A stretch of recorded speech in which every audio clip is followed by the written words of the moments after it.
Okay, this is a recording for Sandy and Adam at UW Stout for their UMR Kuho program. I'm PamSchreiber. I serve as Director of Housing at the University of Washington. Adam and Sandy asked me to respond to a series of questions pertaining to professional development and career trajectory. So the first question is starting with why. So why housing, why you, why now? In terms of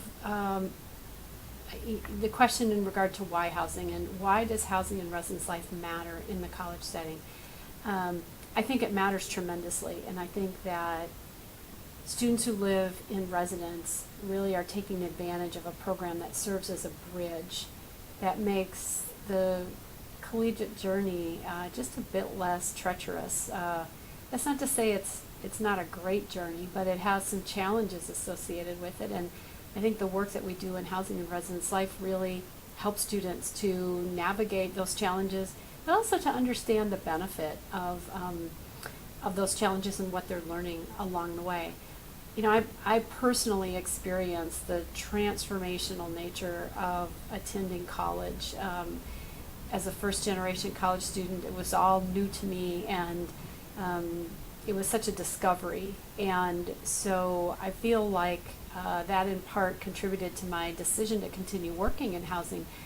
I knew personally the tremendous impact that the program could have. And that's really what gives me purpose in my work, the why you question. You know, I find purpose every day knowing that the work that we're doing is in fact helping students through this process, but also creating a very transformational experience for them. So the third part of this question, the why now, how has your purpose changed or developed over time, is a great question. You know, I think for me, the purpose is really remained the same, or certainly very similar. You know, it's just the level at which I am working that has changed over time. You know, initially I think my interest in entering the field was, you know, I wanted the opportunity to work with resident advisors, to influence them, to guide them in working with students, knowing how important that relationship between the student and the RA can be. And then as time went on, I wanted the opportunity to influence a larger group of RAs, and then I wanted the opportunity to influence professionals who supervise RAs, and on and on. And so today I have the opportunity to guide a large department that includes housing as well as dining, and we look at both of those key functions as ways to not only support students but to contribute to that transformational experience that they're having. So the next question pertains to professional development, and the question is, what did professional development mean to you when you were a new professional, and what does it mean to you now? You know, that's a great question, especially after I gave it some thought, because it has changed for me over time. Early on in my career, I think I looked at professional development opportunities, particularly opportunities that involved getting together with other professionals, as opportunities to connect with them, to be with other people who could relate to the work that I was doing, to share stories, to have people say, oh, I get it, I understand, I've been there, I know what you're talking about. You know, to really find community, I think, and to some extent, you know, find some affirmation that the work I was doing was important, that it wasn't always easy, but that it was something worth believing in. So those things are still important to me, but I think now I look at professional development opportunities in terms of what is it that I need to learn. So I think I'm much more focused at looking at learning opportunities associated with whether it's a conference or a book or a webinar, a workshop. I sort of have this list of things that I want to do better in my work, to better understand, to gain knowledge, and I look for things out there that will give me that information.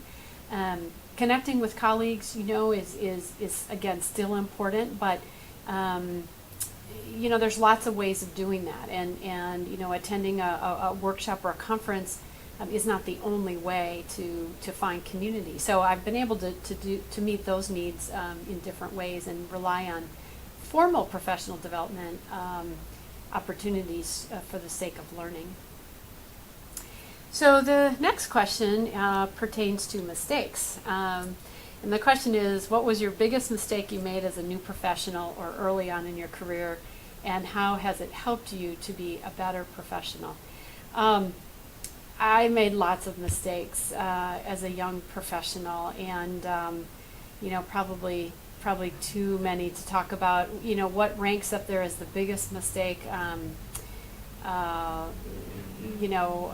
Hard to say. I guess at the time certain mistakes seemed pretty significant, and but over time they perhaps diminished in their relevance. I think what I would say, though, in response to this question is that I sort of look at and consider the lessons learned, whether it was as a result of a mistake or something else. And I think for me, the greatest lesson learned from my time as a new professional was that I needed to focus more on being in the moment, that I tended to be more focused on what was coming next and what I needed to do next and what needed to be accomplished next, rather than taking full advantage of appreciating and focusing on the work at hand, and to be engaged, very engaged at that point in time. I think about the students that I wish I had just a little bit better relationship with, and I think it might have made a difference to them. But in some cases I was too busy kind of getting ready for the next thing. So I say that I would share that that's probably one of the lessons learned over that time. There's a song by one of my favorite music groups, and it's called "Learn to Be Still," and it's a song about just focusing on the moment and learn to be comfortable with who you are, where you are at that point in time. And I think I might characterize this lesson as learn to be still. So the next part of this question is, what is the biggest mistake you see new professionals make?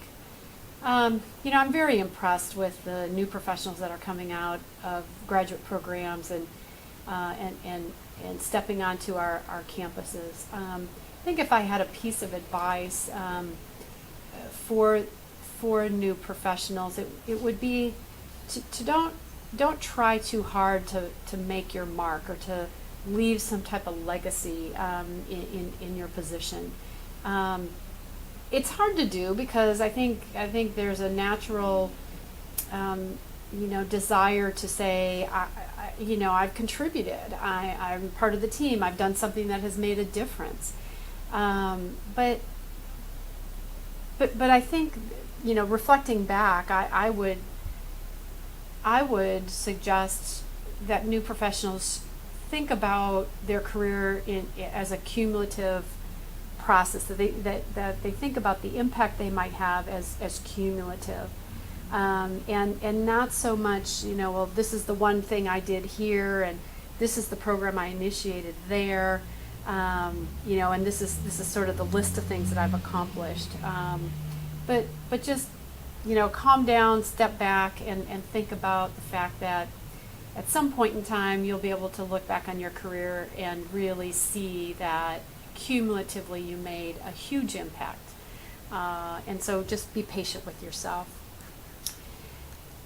The next question pertains to mentors, and the question is, what is the value that is added from forming a mentoring relationship? And what advice would you give new professionals who may have no idea of how to identify or establish a mentoring relationship? I think there's great value in forming a mentoring relationship, but I think it's important to define what you seek in the relationship.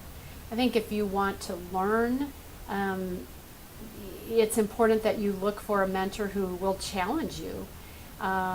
If you need support at that point in time, then it's important to look for someone who can be particularly empathetic and understanding of what you're going through and what your situation is, and someone that you can talk with about that aspect of your work. But I think it's important for you to figure out what are you needing and wanting out of a relationship, and to approach a prospective mentor with that in mind, and not to just ask someone, will you be my mentor, and then it's up to them to figure out what does that mean. A mentor is different from a friend. It doesn't mean that you can't be friendly, but my definition of a mentoring relationship is a relationship with a distinct purpose. And there's sort of responsibility and expectations on the part of both individuals within that relationship. So it's important to define what you're trying to get out of that relationship. I think the advice that I would give in terms of where to start is to identify a mentor that you think not only will meet the needs that you have at the time, but someone who's several levels above you, or a certain number of years of experience more than you, but not so far down the road. And let me give you an example. If an RA were to come to me and say, well, I want you to be my mentor, that could be a great relationship. But depending on what that RA was looking for, it might be really difficult for me to fulfill my obligations as part of that relationship, because I'm just so far from that role now, and I may not be able to really relate to that RA, or I may have much less understanding or empathy for what they're going through, because in my world, what they're going through just doesn't seem all that challenging or difficult. So I think it's important to identify a mentor that can understand the role you have, but is not so far detached, even though they may have a very influential position, or they may be a very influential person, they may not be the right mentor for you. So the next question is on selfies. If you could take a selfie at your most memorable professional experience with two influential people in your life, where would you be and who would be in your selfie? This is a great question, in part because as soon as I read it, I immediately knew the answer for me. My selfie would be taken at an NHTI, a National Housing Training Institute, and the two people in my selfie would be Jim Grimm and Jim Day. So here's a little background. I had the opportunity to be a co-founder and co-director of NHTI, co-directed for the first 10 years. And I think that that experience has been so meaningful to me for so many reasons. It was a great opportunity. I learned so much every time I worked on the Institute, as well as participated in it, as a co-director. I developed probably the majority of my professional relationships through that program. And so I'm so indebted to having that opportunity to meet all the people that I did during that time. Jim Grimm was a co-founder along with myself and Norb Dunkel at Florida. And I worked for Jim for a number of years. And I also worked for Jim Day for a number of years at the University of Georgia. And the reason I identified these two people as particularly influential, is because, despite the fact that they share the same first name, they both were extremely effective leaders, but were extremely different. Their personalities were different. The way that they went about leading was different. Their values were different in some distinct ways. There were certainly a lot of similarities, but there were some differences. And what these two directors taught me was that you have to find your own leadership style, and it can be effective. Different leadership styles can still work, but it has to be the leadership style you portray has to be authentic to who you are, and then you have to pay attention to the impact that your style is having, and you have to be willing to learn, and you have to be willing to take feedback on that. But it's an evolving process. But at the end of the day, that leadership style has to come from, really within who you are. And Jim and Jim were two very different people, and consequently their leadership styles were very different. But they were equally effective. And I think at one point in time, it just struck me that I will be more effective as a leader if I am true to who I am, and am willing to adapt as needed, but really stay focused on my core values. It would be a great selfie too. On having fun, the last question is, what is your funniest shareable story from working in housing? There are so many great stories. So many of them are fun or funny because of the people involved, and I can't pick one thing in particular. I think so many good times over the years. I would add though that there are also some very sad stories. And there's some, I can't believe that just happened kind of stories, and it reminds me that the work that we do is serious work, and we, interact with students during really great times and during some very sad times and very difficult times, and all the more reason, I think, to make sure that you're having fun at work, certainly to the extent that you can. For me, I think about when people say, "Oh, do you enjoy work? Do you have fun at work?" And I think, having fun at work is about enjoying just every day, and not necessarily wait for that staff party or that staff retreat or that sort of thing to say, "Oh, we had a great time as a staff." In my staff, we tell stories at the start of every major staff meeting. We'll start the meeting and just say, "Are there any good stories today?" And it's amazing how much it has helped create a real relaxed attitude at meetings. People are always really appropriate about the stories that they share. A lot of times they're funny stories about themselves or about some interaction with a student or a parent. And sometimes they are of a more serious nature, and it gives us an opportunity to gain some insight into our colleague that's sharing the story, and it's amazing also how stories help people to relate to one another.